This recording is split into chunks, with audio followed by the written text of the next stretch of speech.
The text arrived at 7:42 on a Tuesday morning. Mom, the mortgage is due. No hello.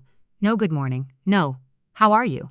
Just 5 words and a period, delivered as if I were a bank notification instead of the woman who had stayed awake beside my son through chickenpox, algebra exams, and the heartbreak of his first serious relationship. I stared at the screen while my coffee cooled. What I eventually wrote back would change everything, but to understand why, you need to know who I had been before that morning. My name is Evelyn Harper. I'm 61 years old, and for 34 years I was married to a man named Richard, a high school shop teacher who could repair almost anything with an engine, a hinge, or a loose wire. Except his own heart. 6 years ago, Richard collapsed in our backyard while raking leaves. He was gone before the ambulance reached our street. After the funeral, something changed inside our family. Richard had always told me, "Let them figure things out, Evie." He believed our children needed to stumble sometimes. I never did. My son Jordan was 27 when his father died. He was married to Lauren, a sweet but nervous woman who worked part-time at a pharmacy. My daughter Claire, 23 at the time, was engaged to Daniel and dreaming of turning her love of flowers into a small downtown shop. I loved them both so fiercely that after Richard died, I became the person he had always warned me against becoming. I became their unlimited safety net. 3 years ago, Jordan and Lauren wanted to buy a house on Chestnut Ridge Court. They were short $15,000 for the down payment. I gave it to them. I told myself I had been saving that money for a kitchen renovation. The renovation never happened. Then Jordan fell 2 payments behind on his car. I paid the balance before the finance company could repossess it. When his sales territory changed and his commissions dropped, I quietly began transferring $550 into Lauren's account every month to help with their mortgage. 14 months, every single month. Claire wasn't any different. I helped her open Petal and Pine, her flower shop, with $8,000. When a competitor opened nearby and her rent became difficult, I gave her another $8,000. 4 months before everything changed, I wrote her a $4,000 check because a supplier was threatening to stop deliveries. I never regretted helping them when I handed over the money. What I regretted was everything I had stopped doing for myself.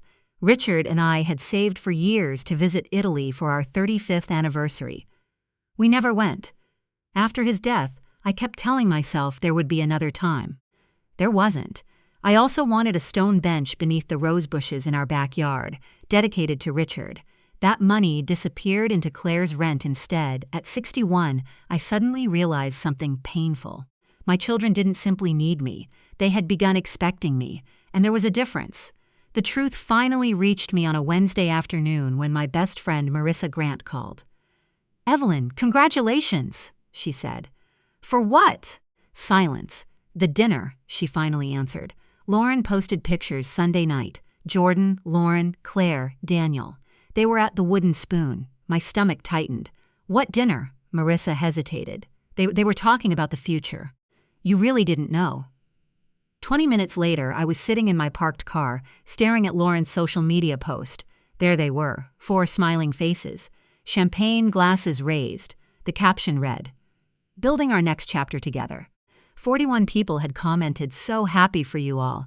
This is going to be amazing. What an exciting new beginning." I zoomed in on the photograph until I could see every face, except mine. I called Claire that evening. She answered casually, "Mom, I heard you had dinner with everyone Sunday." A pause, then it wasn't a big deal. "What were you discussing?" Another pause. Finally, she admitted Jordan and Lauren were considering moving to Millbrook, closer to Claire and Daniel. They had been looking at houses, discussing schools, and even talking about creating a joint college fund for the grandchildren. Then Claire said something that made my chest go cold. Jordan had also wondered what would happen with my house someday. Not now, someday. They were already including my property in their long-term financial planning. I sat at my kitchen table that night beneath Richard's photograph. "I don't think they see me anymore," I whispered, and somehow I could almost hear his familiar voice. "Let them figure it out, Evie." For the first time in 6 years, I listened. The next morning, I called my bank.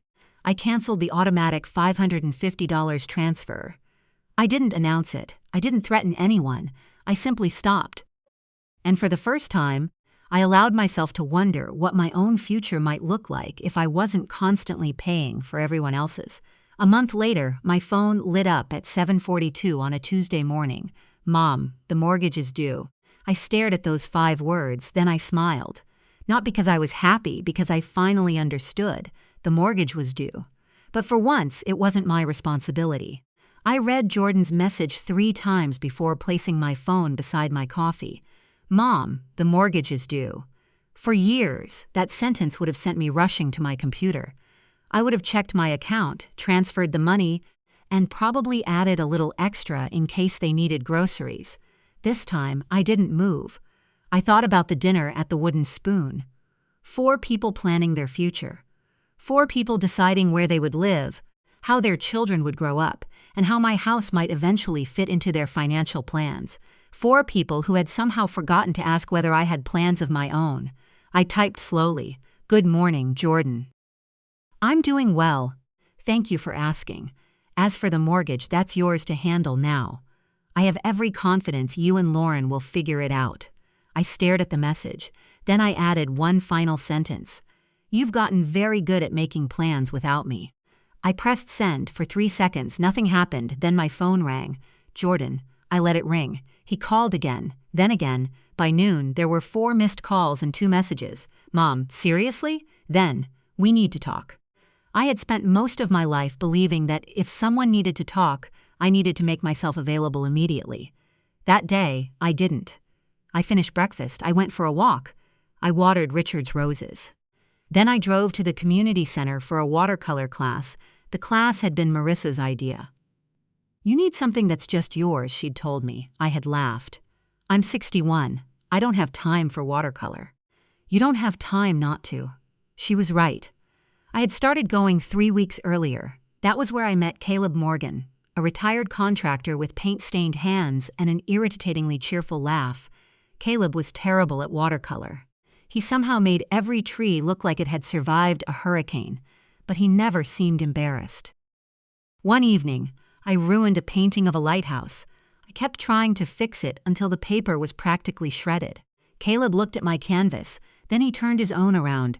His lighthouse was leaning so badly it looked seasick. "Mine has 4 mistakes," he said. I laughed. "Yours has more than 4. He nodded seriously. "Exactly. That's why yours is still winning." I laughed harder than I had in months. And that evening, I realized something. For nearly 6 years, every conversation in my life had somehow led back to money. Bills, rent, mortgages, car payments, business loans, insurance, tuition. But Caleb had asked me something no one else had asked in years. "What did you want to do before life got so busy?" I had thought about it, then I said quietly, "See Italy, Rome." He smiled. "Well, that's a solvable problem." Nobody had ever made my dream sound that simple. My phone rang again. "Jordan this time," I answered. "Hello?" His voice came through immediately. "You can't just stop paying the mortgage." "I can." "Mom, we're struggling." "I know." My sales territory was cut almost in half. "I know." "Lauren is working extra hours." "I know." "Then how can you just sit there and let this happen?" I closed my eyes. Because that was the sentence I had been waiting to hear. Not, "How are you?" Not, "Are you okay?" Not, "Mom, we miss you." Just, "How can you let this happen?" I answered softly. "Jordan, I didn't create your mortgage." Silence. "You helped us buy this house. I gave you money for the down payment." "Exactly." "That was 3 years ago. But you always helped. And that's the problem." His voice hardened. "So you're punishing us because we had dinner without you?" "No." "Then what is this?" "This is me realizing I have spent 6 years confusing love with responsibility." He didn't answer. I continued. "I love you, Jordan. I love Lauren. I love your children, but I am not your financial plan." His breathing changed. "You're really serious?" "Yes." "Mom, we have a child. So do millions of families who pay their own mortgages." "That isn't fair." I almost laughed. Fair. That word had never appeared when I was wiring money at midnight. It hadn't appeared when I gave Claire another $8,000. It hadn't appeared when I postponed Italy. But suddenly fairness mattered. I think we need to learn something new, I said. You need to learn how to stand without me holding you up. He hung up. I sat there for several minutes. My hands were trembling. I had expected relief. Instead, I felt grief. Because setting a boundary doesn't erase love. Sometimes it reveals how much love has been carrying. That evening, Jordan showed up at my house. He was still wearing his work clothes. His tie was loose. His face looked exactly like it had when he was 17 and had been caught sneaking out after midnight. "You can't do this," he said. I opened the door wider. "Come inside." He stepped into the living room. "You don't understand what this month has been like. I probably understand more than you think." "No, you don't. I had to take weekend shifts just to keep up. Lauren is exhausted. We're trying to save for the move. Everything is changing. Then perhaps you should reconsider the move." He looked at me. "What? You don't have to move to Millbrook, but that's our future." "Your future," he flinched. I sat down. "That's what I want you to understand. You made plans for your future without me. That's okay. You're adults. But if I'm not part of the planning, I can't be responsible for financing it." He stared at the floor. I told him about Marissa's call, the photograph, the dinner, the conversation about my house, the phrase long-term financial planning. His face changed. "We weren't planning to take your house." "I didn't say you were." "You make it sound horrible. I wasn't invited." He had no answer. I looked at my son's face and suddenly remembered him at 8 years old, running through our backyard with a missing front tooth. I remembered carrying him when he was sick. I remembered Richard teaching him how to change a tire. And I realized something painful. I wasn't angry because my children were becoming independent. I was hurt because somewhere along the way, they had become independent of me emotionally while remaining dependent on me financially. Jordan stood. "I need time to think. I understand." He walked to the door. Before leaving, he turned around. "Do you really mean it?" "Yes." He nodded. Then he left. 3 days later, Claire came to my house. She didn't bring excuses. She brought honesty. She stood on my porch with her hair pulled into a messy ponytail. "Mom," she said, "I think I owe you an apology." I stepped aside. She walked in, then she looked directly at me. "I've been scared about Petal and Pine for 2 years." I said nothing. I kept telling myself the shop would turn around. When it didn't, I knew you'd help because you always did. Her voice cracked. "And I never stopped to ask what that cost you." That sentence hurt more than any argument could have, because it was exactly what I had wanted someone to understand. Claire wiped her eyes. "The dinner wasn't supposed to exclude you. But it did. I know. And my house?" She lowered her head. "That conversation was wrong." I sat beside her. "I don't need you to feel guilty, Claire." "What do you need?" I thought about it. Then I answered. "I need you to remember that I'm your mother, not your emergency fund." She nodded. For the first time in years, my daughter reached for my hand without asking me for anything. And somehow, that small gesture felt worth more than every check I'd ever written. Claire stayed for nearly 2 hours. We talked about the dinner, the move to Millbrook, the flower shop, and all the little things neither of us had said because we had both convinced ourselves silence was easier. Before she left, she hugged me. It wasn't the quick hug she usually gave me on the way out. It was long. The kind of hug that says, "I finally understand." But understanding wasn't the same as fixing everything. The next morning, Claire called me from Petal and Pine. "Mom, I have another problem." I closed my eyes. For a split second, the old Evelyn returned. "How much?" There was silence. Then Claire said, "I don't know yet." That answer surprised me. "What do you mean?" "I mean, I don't want to ask you for money." I sat down, she continued. "My supplier called. I owe him almost $3,000. Normally I'd panic and call you. And this time, I called the bank instead." I smiled. "That was a good decision. I don't know if they'll approve anything. Then we'll figure out what happens next." She laughed softly. "You're saying I can help you think. I don't have to pay." There was another silence. "I think I like that better," she said. That conversation changed something between us. For years, my children had come to me with problems already translated into dollar amounts. This time, Claire brought me a problem. I gave her advice. And she walked away, still carrying responsibility for the solution. It felt strange. But healthy, Jordan took longer. He didn't call for almost 2 weeks. I heard from Lauren first. She sent me a short message asking if we could talk. I agreed. She came over alone on a Sunday afternoon. She looked exhausted. "I owe you an apology too," she said.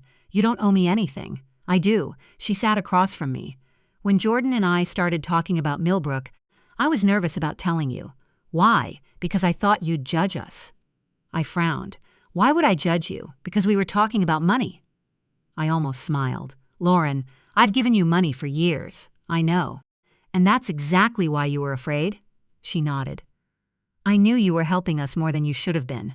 I knew you were dipping into savings. I knew about Italy. That stopped me."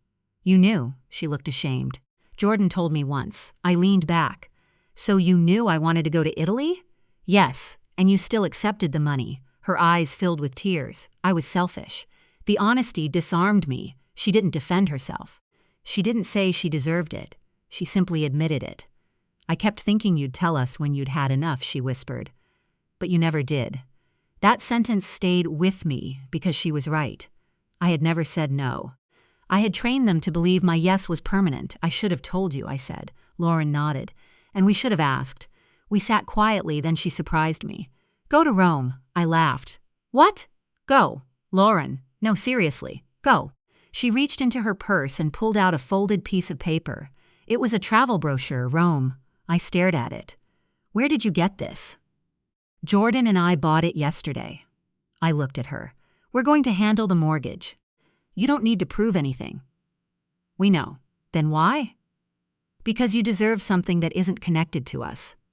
I couldn't speak for a moment. That evening, I put the brochure beside Richard's photograph. For the first time, Rome didn't feel like a dream I had abandoned. It felt possible. Meanwhile, Jordan was learning something I had spent years protecting him from: consequences. He sold the second car. He canceled several subscriptions. He stopped eating lunch out during workdays. He picked up weekend warehouse shifts. None of it was glamorous, but he did it. 2 Sundays later, he showed up with my grandson Miles. Miles ran through the door. "Grandma!" I caught him in my arms. Jordan stood behind him. He looked different, not physically. Something in his expression had changed. "I made the mortgage payment," he said. I smiled. "Good." He nodded. "I didn't borrow it." "Even better." He looked down. "We had to change a lot." "I imagine. We were living like my commissions were still what they used to be." He paused. "And every time we fell short, you filled the gap." I said nothing. He looked at me. "I never realized how much I depended on that. That was partly my fault." He shook his head. "No. You offered because you loved me. I accepted because I was comfortable." That was the first time Jordan had ever said something like that.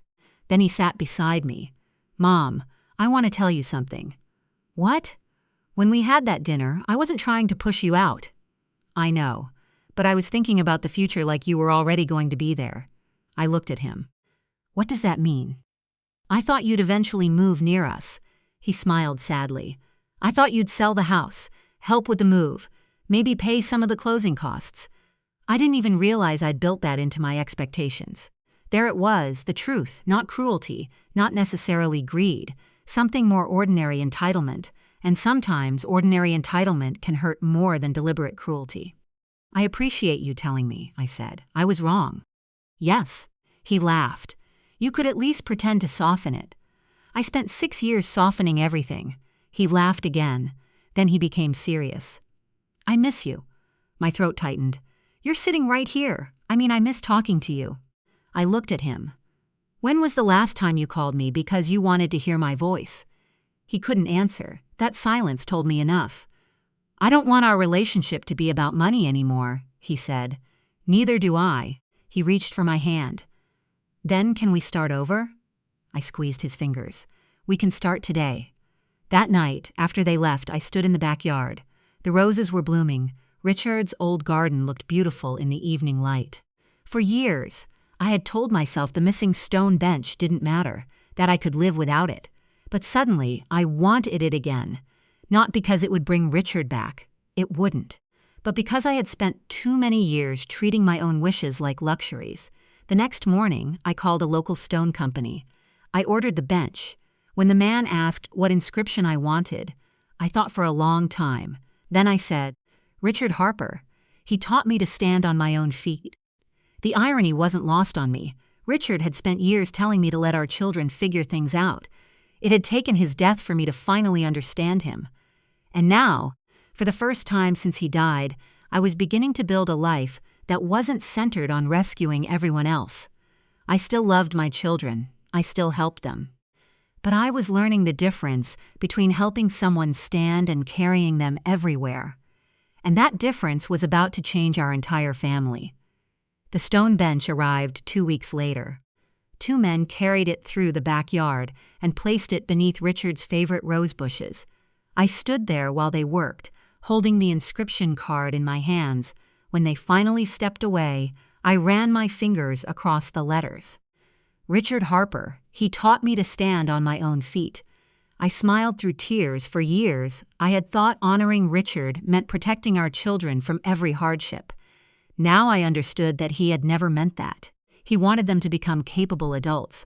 He wanted me to remain one too. That same evening, Jordan called, "Mom, are you busy?" I looked at the bench outside the window. "No." "What's up? Can I come over?" "Of course." An hour later, Jordan arrived with Lauren. They sat at my kitchen table looking unusually serious. I poured coffee. Lauren wrapped both hands around her mug. "We've made a decision," she said. "About Millbrook?" Jordan nodded. "We're still moving." I waited. "But we're doing it differently." "How?"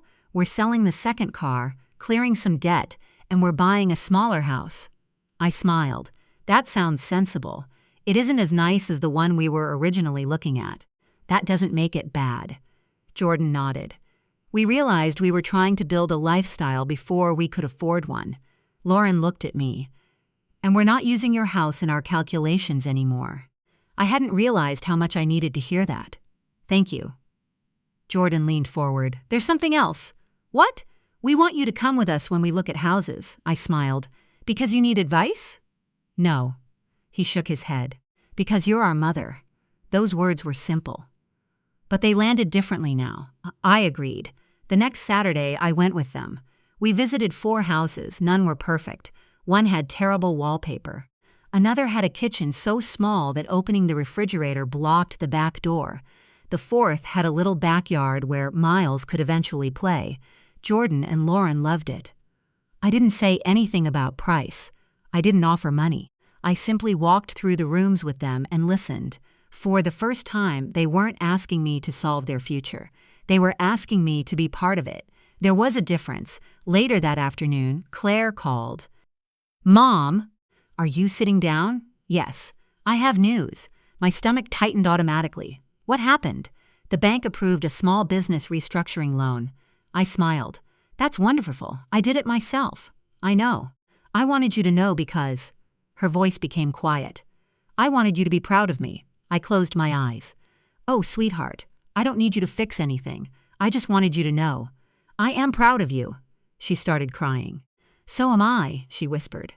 That night, all 4 of my children, or rather, my children and their spouses, came over for dinner. I almost laughed at how different the room felt. There was no financial emergency, no checkbook, no request. Just food. Daniel brought a pie. Lauren brought salad. Jordan brought sparkling water. Claire brought flowers from her shop. She placed them in the center of my table. "They're for you." I touched the bouquet. "They're beautiful. They're not payment for anything." I laughed. "I know."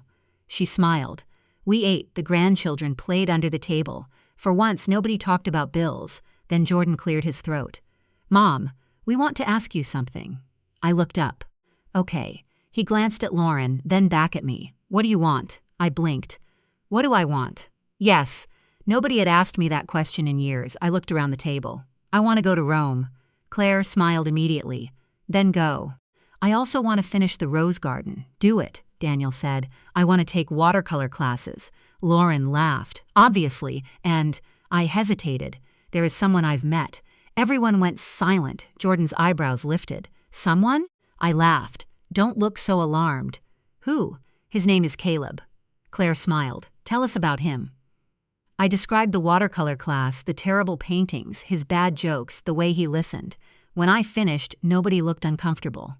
Nobody asked whether he had money. Nobody asked whether he owned a house. Jordan simply smiled.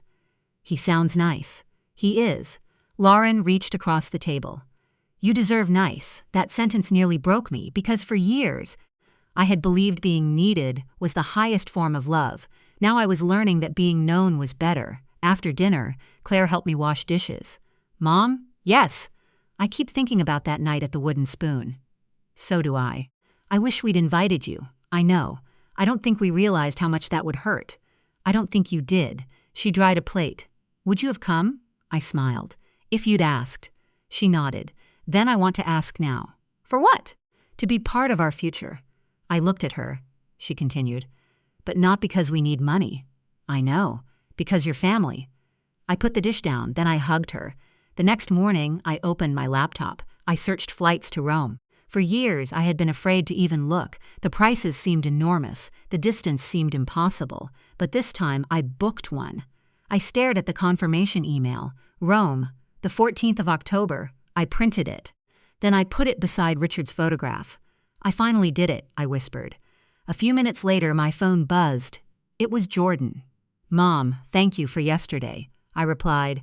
Thank you for asking me to be there. His answer came quickly. We should have asked years ago.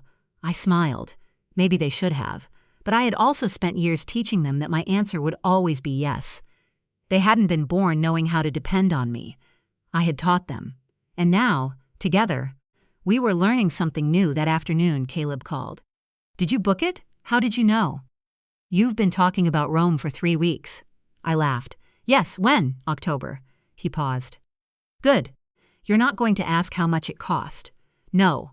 Why? Because you finally learned something. What? That your dreams aren't expenses. I smiled. For the first time in years, I didn't feel guilty about wanting something. I felt alive. And somewhere between the canceled mortgage transfer, the stone bench, the watercolor class, and that plane ticket, I realized something else. Setting a boundary hadn't pushed my family away. It had forced us to meet each other again. Not as rescuer and dependent, not as mother and children trapped in old habits, but as adults who could finally choose to love one another without keeping score. Still, there was one conversation left. And when it happened, none of us would walk away unchanged. The conversation happened 3 weeks later. Jordan called on a Friday afternoon. Mom, can everyone come over Sunday? I smiled. Is something wrong? No. His voice sounded almost amused. Something is finally right. Sunday evening, my kitchen filled with familiar voices. Jordan and Lauren arrived first. Claire and Daniel came a few minutes later. The grandchildren came running behind them. Within minutes, my quiet house sounded like it used to when Richard was alive. Laughter, running feet. Someone arguing about dessert. Someone else asking where the napkins were. I stood in the kitchen and watched them. For years, I had believed family meant protecting everyone from discomfort. Now I understood that family sometimes meant allowing discomfort to teach people what love couldn't. Jordan helped me carry dinner to the table. When everyone sat down, he looked at me. We want to talk about the future. I smiled. Should I be worried? Everyone laughed. No, he said. Not this time. Lauren reached for his hand. We bought the house. I looked at them. The one in Millbrook? Jordan nodded. We closed yesterday. Congratulations. Thank you. He smiled. And we did it without touching your money. I raised my glass.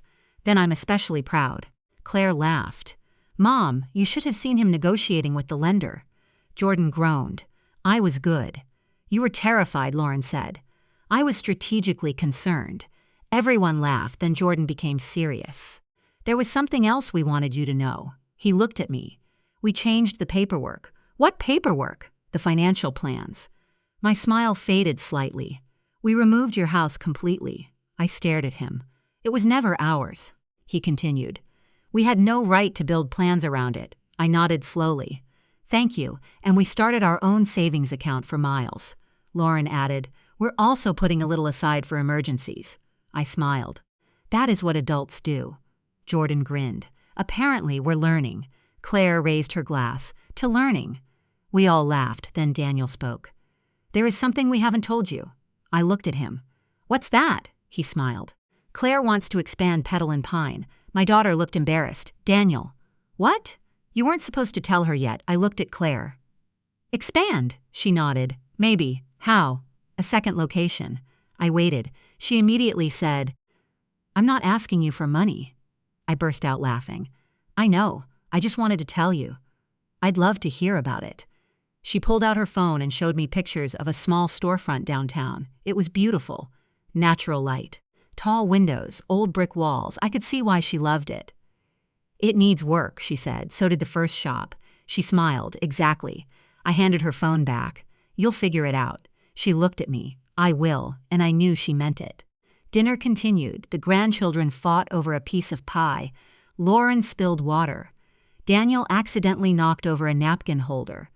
Jordan laughed until he couldn't breathe. For a moment, I could almost hear Richard laughing too.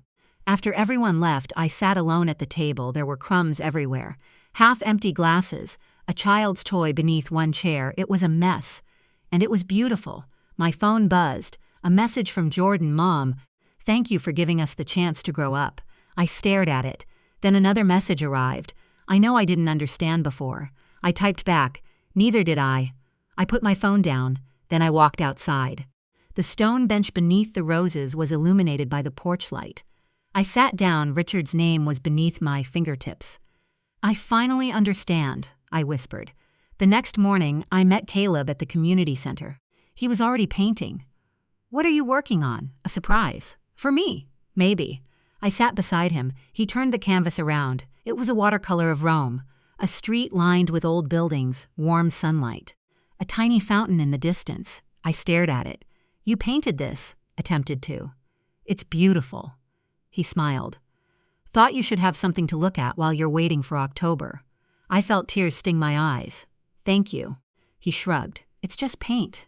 No, I touched the edge of the canvas. It's not. That evening, I packed my first suitcase.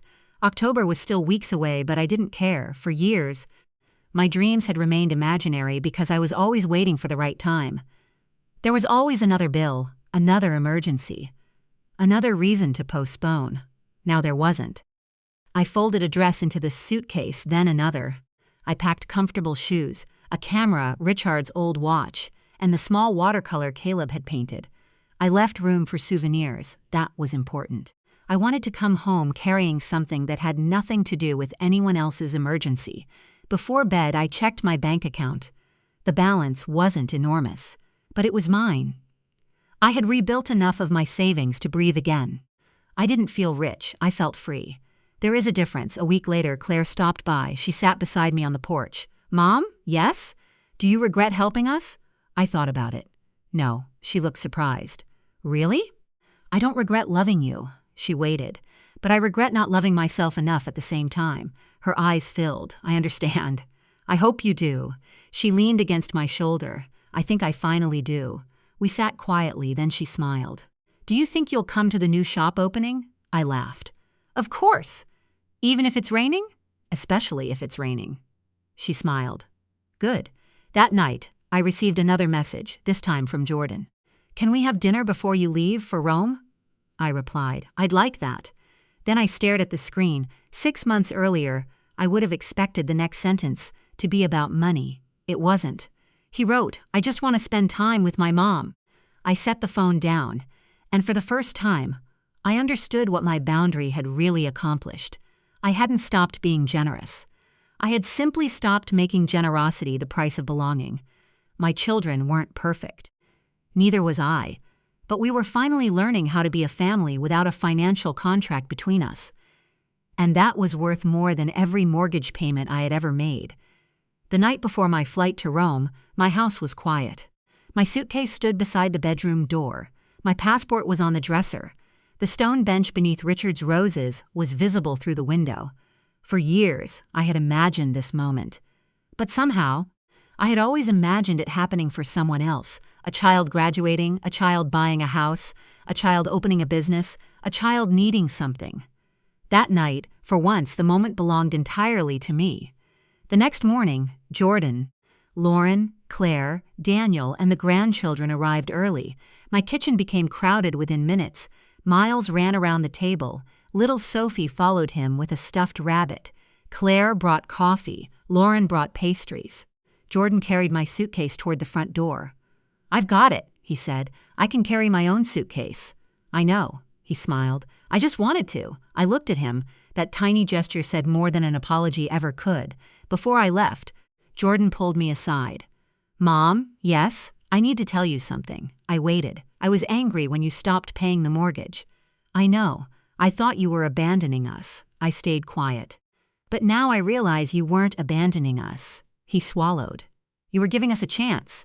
I nodded. "You needed to learn that you could do it." He smiled. "We did." Then he hugged me, not the quick hug of someone rushing out the door.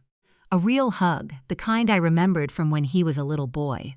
"I love you, Mom. I love you too."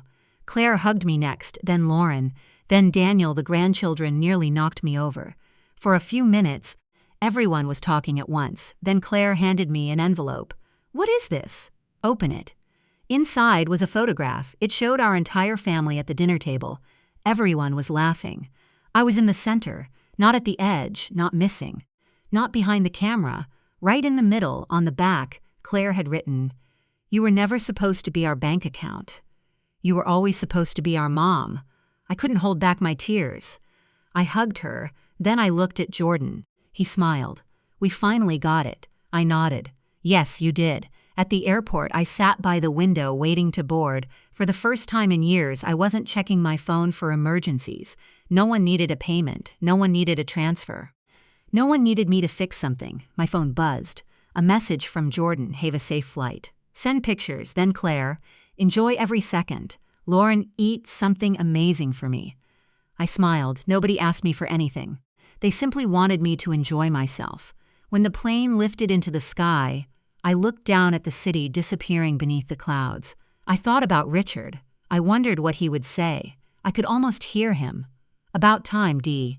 I laughed quietly. Rome was everything I had imagined and nothing like I expected. The streets were crowded. The buildings were older than anything I'd ever seen. The food was incredible. I walked until my feet hurt. I sat in little cafes. I took pictures of fountains and churches and narrow streets. One afternoon, I sat on a bench overlooking a busy square and realized I hadn't thought about money for almost an entire day. Not once. I had spent years believing sacrifice was proof of love. But Rome taught me something different. Love didn't require disappearance. I could love my children and still have a life. I could help them without rescuing them. I could say no without becoming cruel, and I could spend money on myself without feeling guilty. When I returned home, the stone bench was still beneath Richard's roses. I sat there with the photograph from Claire. A week later, the whole family came over again. This time, there was no emergency, no mortgage, no overdue invoice, no financial crisis. Just dinner. Jordan told me about his new job territory. Lauren had started a savings plan. Claire's second shop was moving forward. Daniel was helping her renovate the storefront. The grandchildren argued about who got the last piece of pie. I listened. I laughed. I watched. And I realized how much I had almost missed while being busy paying for everyone's future. After dinner, Jordan helped me clear the plates. "You know," he said, "I used to think you were always going to be there to fix everything. I know, I was wrong." "Yes," he laughed. "You really aren't going to make this easy for me, are you?" "No." He shook his head. "Fair enough." Then he became serious. "I think Dad would be proud of you." I stopped moving. "Why?" "Because he always told you to let us figure things out." I smiled. He did. Jordan looked toward the backyard, "And you finally listened." I looked at Richard's bench through the window. Yes. A few days later, I returned to watercolor class. Caleb was sitting in my usual chair. He looked up. "Welcome back, traveler." I smiled. "You saved my seat." "Of course." I sat beside him. "How was Rome?" "Perfect. Bring me anything." I handed him a small postcard. He read it and smiled. Then he looked at me. "You look different." "How? Lighter." I thought about that. He was right. I was lighter, not because my problems had disappeared, not because my children had suddenly become perfect, but because I had finally stopped carrying responsibilities that were never mine. I had spent 6 years believing that being a good mother meant making sure my children never struggled. Now I knew better. A good mother can help. A good mother can encourage. A good mother can open a door. But sometimes the greatest gift she can give her children is the opportunity to walk through it on their own. The mortgage was due that Tuesday morning. My son expected me to pay it. I didn't. And that single decision changed our family, not because I punished them, not because I stopped loving them, but because I finally stopped allowing money to speak for love. My children learned how to stand. I learned how to live. And somewhere between the kitchen table, Richard's rose garden, a watercolor class, and the streets of Rome, I found the woman I had almost forgotten. Her name was Evelyn Harper. She wasn't just mom. She wasn't just a widow. She wasn't a checking account. She was a woman who still had dreams. A woman who could still laugh. A woman who could still fall in love. A woman who could say no. A woman who could say yes. And after years of putting everyone else's future first, I finally understood something Richard had known all along. You can love people deeply without carrying them forever. Sometimes, letting someone stand on their own feet is the most loving thing you can do. And sometimes, when you finally put down everyone else's burdens, you discover that your own life was waiting for you all along.